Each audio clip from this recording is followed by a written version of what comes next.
We have bought into this marriage of no commitment and convenience and protection of personal boundaries. And hell will let loose when one person perceives their boundaries violated. It might end up in divorce, because of course there is no such things like tolerance and patience here.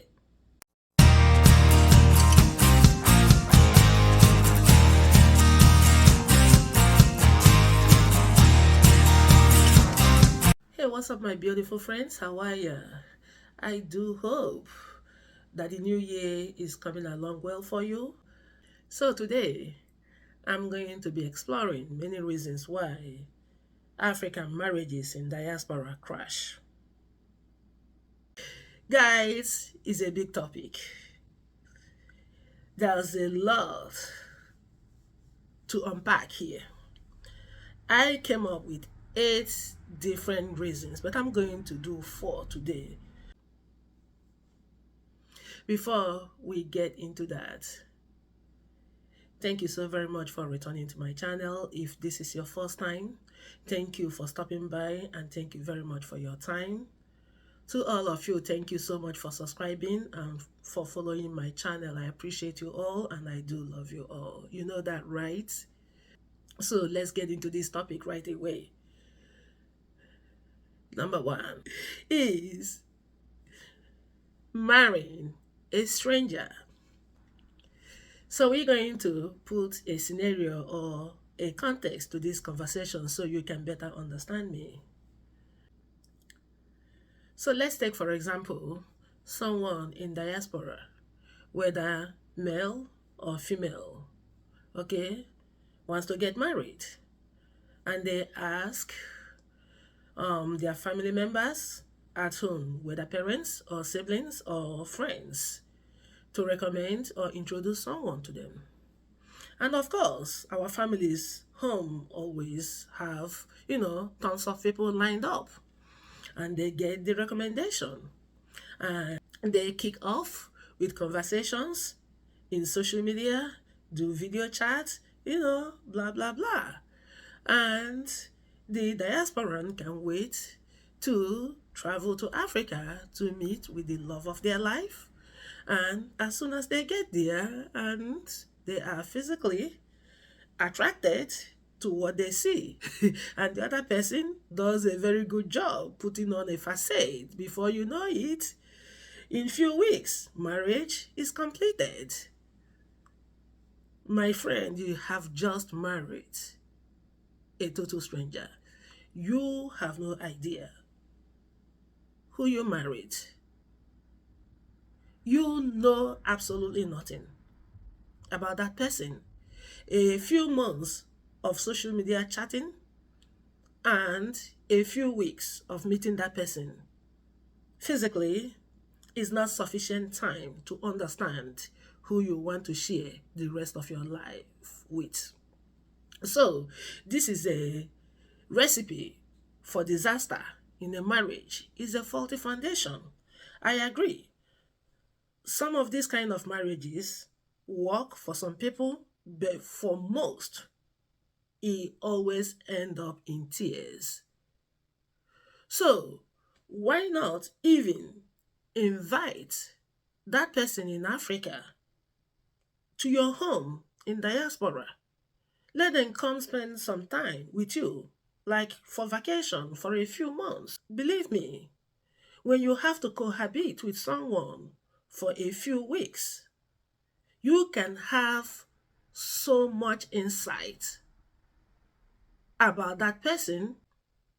So it's a sacrifice worth doing, because marriage is very serious. Number 2 is marrying for very wrong reasons. This seems to be very, very common. People approaching marriages for selfish interest. Some of them might be financial interest. Some might be for immigration. So for many, many reasons. And when the foundation of a marriage is compromised by hidden agendas, that marriage is not going to last. Anything that is built on a shallow foundation will crash. Again, let's take, for instance, the same context of a diasporan going to the continent to get married. You don't know that the person that you are going to marry may be looking or trying to obtain a visa for a very long time. Then you coming along, you are their answered prayers. Some of them may even have a lover in the country that you live that didn't have the documents to file their papers. And someone else comes along and proposes to them, hell yeah, I will marry you. And they play along. You end up filing papers for them. As soon as they come over here, they are calculated. They will start one trouble or the other. Boom, they are out to the actual person they came for. Then, on the part of the one in diaspora, maybe someone that is not doing well financially. They are not stable. They don't have a good job. They need a financial boost. And then they go to Africa to find a wife. But that wife must be a nurse, a doctor, a pharmacist, or anyone in the medical field. Because they intend to monetize them. And as soon as they get them here, and as soon as these professionals got the license to practice here, they become the ATM. And this doesn't end well, because we have seen situations where husbands kill their wives in America, especially Nigerian husbands killing their nurse wives. Number 3 is conflict of values. Once again, we are still on the context of a diasporan going back to Africa to marry. And this time around, the African spouse has come to join them in diaspora. They notice that they have nothing in common, absolutely nothing in common. The person in diaspora is fully integrated into the foreign culture of their host country, while the other one that is coming from Africa still have, the full spectrum, raw African, culture. They have fundamental differences in everything: communication pattern, values, belief, perspective, judgment. They have no common ground for conversation. So this breeds disagreements and arguments. And also, there is also element of intolerance. Because, of course, the one in diaspora is easily irritated about everything, about the mannerism or habit of the one that just recently migrated. And it continues for years. Conflicts upon conflicts, crisis upon crisis, and children comes in between. At the end of the day, the marriage ends up in divorce. Number 4, is acculturation. Acculturation is the process of adopting and living foreign culture.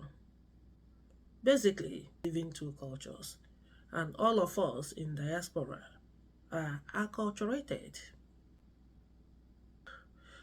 Acculturation in terms of gender role. In African culture, there is specific responsibilities and obligations that is meant for a certain gender. There are responsibilities for men and for women. On the other hand, on the Western culture, there is no clear role for any gender. Anyone can do anything. Most of us that are living two cultures, we decide what cultural framework we're going to practice when it suits us. And they do this in marriage. Let's take, for example, in this scenario, which the husbands and our brothers are very guilty of. That is gender role hypocrisy. Some of our brothers will not help their wives, and they will claim that it is not their, cultural responsibility to do house chores or to care for kids. It is a specific role of the mother, and they will stick to it. But the same brother have no issues with their wives doing a full-time job, splitting bills 50-50 with him. He has no issues with that at all, because that serves him well. He completely forgotten that in Africa, that is a sole responsibility of a man to provide for his family financially. They completely forget that part because it does not serve them in West. So yeah, when American culture or Western culture suits them, they will practice it and enforce on it. When African culture suits them, they will also enforce it. So they pick and choose what they want to practice, and that is a bloody hypocrisy. Also, as part of their acculturation, we have lost our African values for marriage and family institution. We have bought into no commitment, marriage of convenience, marriage of rights, where there is no patience. Any violation of any right or any boundary ends up in divorce. Also, on another level of acculturation is the invitation of the system representative into your homes. And our sisters and wives are mostly guilty of this particular acculturation. What do I mean? Is inviting the law enforcement and the police in your home for every little argument or for every little misunderstanding. I can understand physical violence. Of course, it's a matter of life and death, so you have to do everything you can to protect your life. Our brothers understand the implication of physical violence against women or children in this country, except if they want to lose their freedom, except if they want to spend significant amount of years behind bars. They know it. They know that they are targeted. So I don't see any brother with their right frame of mind physically abusing their spouse in this Western culture. For the most part, the police are called for just argument. And that you can separate yourself as adults. You can decide to keep quiet. Go into your room. Step out and take a nice air. Outside, take a walk. Take your car and drive to the mall. Why inviting the police? As an adult, you can control yourself. You can control your impulses. And if it has gotten that worst, you cannot sit down, have a conversation to separate amicably until both of you work on your marriage. No need to call the cops. You will think you are doing this to get over your husband, to get your way, to be in control. But you don't know that you are opening a can of worms. The police will contact the school, and the school will be watching your kids because they already know that your home is a violent one, and your children will be on their way out of your home. This is something that you did to spite your spouse over nonsense that will come back to hurt you so much. No reasonable person invites this system in their homes. But our sisters do it. Some of them go as far as having to cut themselves, literally cut themselves with razor to make an allegation that their husbands did it to them so they can get arrested. This is just weaponizing the system against your husband. Inviting the system in your home, sis? In